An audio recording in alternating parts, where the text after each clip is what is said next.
the past few years, we've had brands like New Balance, Saucony, and Asics really dominate in this recreational runner category, and Mizuno is just starting to catch up. So a lot of what I saw from them at the running event reflected their place in the market right now as that brand that does have a storied legacy in running, but is looking to take it into the next iteration. Mizuno is clearly at a moment of change right now. They introduced their first marathon racing shoe last year. They're doing an update to it this year, and they also had some new models there and some new design features that are suggesting that different direction for the brand that they might take it within the next few years. So in this video, I'm going to dive into the 2024 Mizuno Road lineup. I did not hit every single shoe in the booth there, so as I'm going through this video, if you see something that you want to know more about, or if you see a shoe that's not included on this list, please let me know, and I'm gonna do my best to reach back out to those Mizuno reps to get more information about all of their shoes. Also, shout out to Sherry and Francesco for requesting more information on the Wave Rider 28. That's what gave me the little kick in the behind to get this video out for you guys.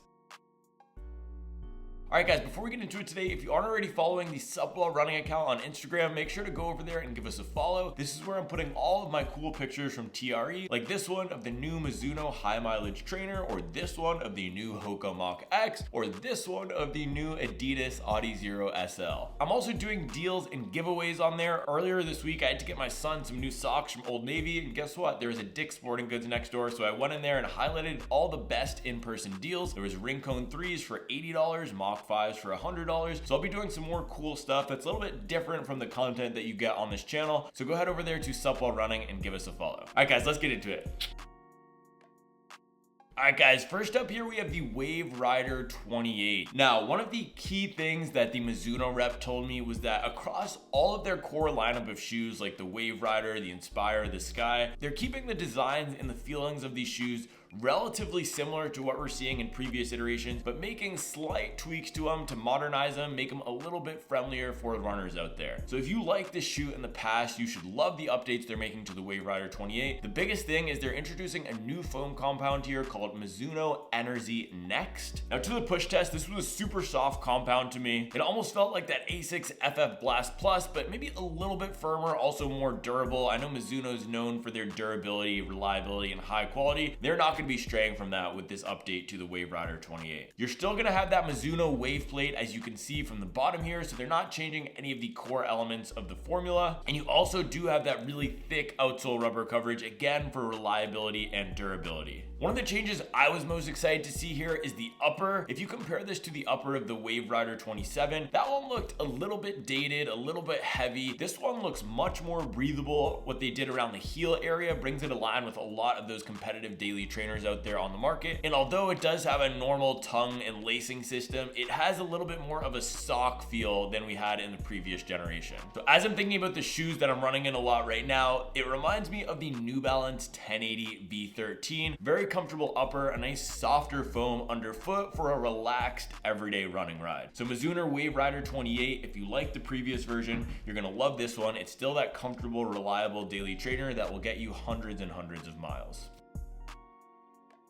Alright guys, next up here we have the Wave Sky 8. Now this one is a bigger departure, at least visually, from what we're seeing in the Wave Sky 7. Stack height looks like it's gone up a little bit. They've enhanced these bubbles. They've blown it out to make it look like this gigantic, comfy cloud cushion feeling underfoot. When I first saw this shoe, I wasn't quite sure what to think about it, and I do think it will look a little bit better in a different colorway than the gray we have here. But when I did the push test on this foam, I actually said to Charlie, wow, this looks so comfortable. I bet this is so comfortable. So this is gonna be that nice comfort-oriented max cushion shoe for those days where you really wanna hang back, take it slow, take some burden off your legs. Maybe it's the day after a workout or you're doing a double day. This is gonna be the perfect training shoe for you. Again, they're going with that Energy Next foam here, which is gonna be a little bit softer than the previous version of the foam. Overall, it's gonna give a super protective and cushioned ride. Now, the Wave Sky 7 used a dual foam construction where you had that softer foam up top and a firmer one underneath. It's a very common thing. We're seeing it in the Saucony Hurricane this year with the PIBA up close to the foot and then that EVA Power Run on the bottom. I wasn't able to confirm whether or not they're continuing to do that in the Wave Sky 8, but you can see here it does look like there's a layered construction with the foam. If you look closely at the first few bubbles up at the top. But either way, there's a massive stack of that energy next up close to the foot, which is going to give you that really soft and cushioned ride. Another thing I love to see here was the bottom of the shoe had one of the thickest outsole rubber coverings I've ever seen. The only one that rivaled it at the running event was the New Balance Fresh Foam Balos. This thing looks like an absolute tank. Again, Mizuno is a brand that's known for their reliability and durability, and that's something that they're still going to be prioritizing in their core running models like the Sky 8 and the Wave Rider 28.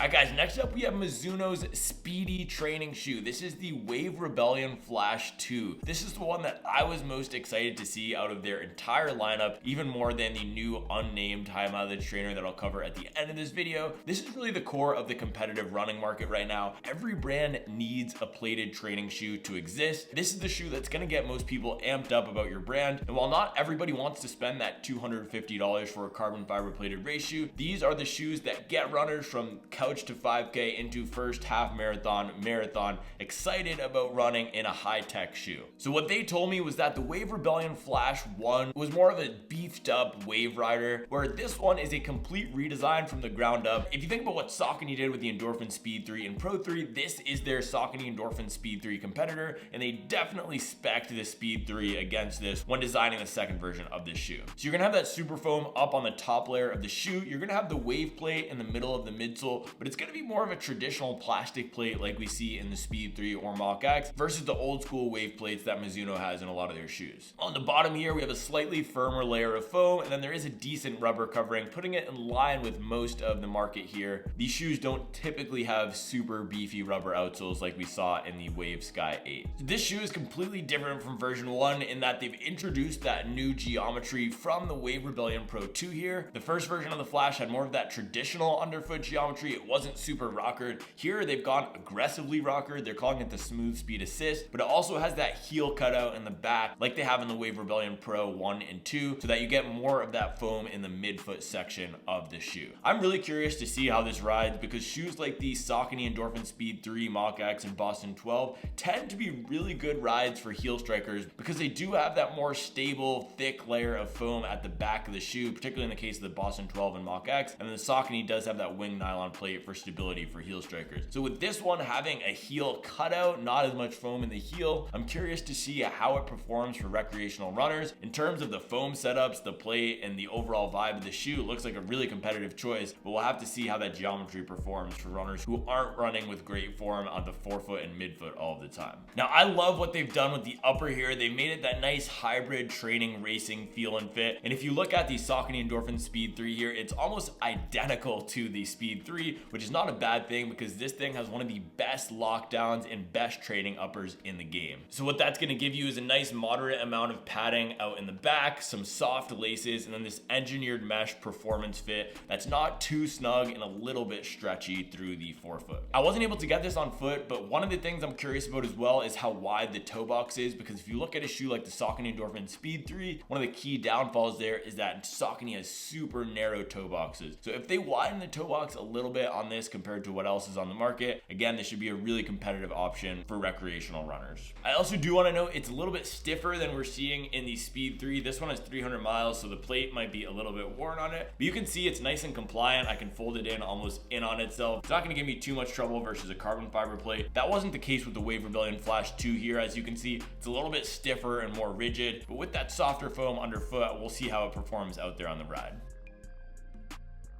Next up here, we have the Wave Rebellion Pro 2. Now, the Pro 1 was Mizuno's introduction to the super shoe game, and this one is a revision on that shoe. It wasn't hugely different from V1, but they made a few changes that should make it a little bit more approachable, as I discussed in my best new marathon racing shoes video. So what they've done is they've closed up the heel area of foam. You can see in version 1 on the bottom there, it was decoupled from the midfoot to the heel. They made it one piece there so you have a bit of a smoother ride. They also added a little bit more cushion to the bottom of the shoe. Now, the secret sauce of the shoe here is that they go above 40 millimeters in the midfoot, and they're allowed to do that despite the World Athletics rule because they only do have 40 millimeters in the heel, and that's why it has this funky looking geometry where you see that the heel is lower than the middle of the shoe. So the other thing they've done is they've improved the upper. They stripped it down a little bit to save weight. That upper reminded me a lot of the Nike Vaporfly Next Percent 2. If you look around in the back here, it's this nice lightweight material with some fabric. That is what the Wave Rebellion Pro 2 is doing here, except a little bit stretchier. It almost seems like you'll get a better lockdown there because you can make it snug and it'll conform to your foot. The last big change they made is that they modified the plate geometry so it wasn't as harsh on your lower legs. If you think about running in a lower stacked shoe like the New Balance Rebel or the Saucony Kinvara, those type of shoes with less cushion work your lower legs more because you need to engage your feet when you're running. Now, while this is a massively stacked shoe in V1, the way that the plate geometry was set up had a similar effect as those more minimal shoes in that it really forced you to work your lower legs throughout that race. So this one should be a bit easier on the legs, which will also be better for recovery. So if you haven't tried this shoe yet, I would put it on the list. This is one that I'm super curious to try. Compare it to the top shoes for us recreational runners right now, which would be the Nike Vaporfly, the Adidas Adios Pro 3, and the Saucony Endorphin Pro 3. There's lots of competitive carbon fiber races out there, so we'll have to see how it performs on the run. Last, we have Mizuno's new Unnamed high mileage training shoe. So this thing is out June 2024. It's got a massive stack of foam underfoot. It's got a nice sock fitting upper, and it's gonna be like their Super Blast or their Super Comp trainer. So it's designed to take the burden off of your legs for high mileage training. It's got that plastic plate in there to add a little bit more snap and rigidity to the shoe, but still got a nice soft supercritical foam. So one of the key things here in this shoe versus those shoes I mentioned like the SC Trainer and the Super Blast is that they're using a supercritical EVA in the midsole. It's not going to be a PIVA or another super high energy returning shoe. So to me, this seems more of like that long, slow distance run shoe than a fast workout shoe. The Wave Rebellion Flash 2 takes that fast spot in the lineup, and this is going to take that fun, exciting, but longer distance slot in the lineup. So it's got a 45 millimeter stack height in the back and a 37 millimeter stack height in the forefoot for an 8 millimeter drop. And yes, it's going to be an illegal shoe. So if you like shoes like the SC Trainer V1, this is going to be a great option for you. Someone in the comments said that this ran like the SC Trainer V1. The foam did feel super soft underfoot, and the plastic plate being there, it seems like it's more to stabilize the foam than to provide a bunch of energy return. This is Mizuno's new flagship innovation product. It hints at the direction the rest of their shoes will take as we get into 2024, 25, and 26. They told me their vision is to evolve the brand over the next 3 years to introduce more of this modern tech into their lineup, but still keep the core of that lineup like the Wave Rider and the Wave Sky intact for runners who've been purchasing those for a decade plus. All right, guys, so there you have it. That is my overview of the Mizuno lineup. Again, let me know if there's a shoe I didn't mention here that you want me to get some info on. Also, make sure to follow that Sup While Running Instagram account for all the latest and greatest on running shoes. All right, guys, thanks for watching. I'll be back tomorrow with another video.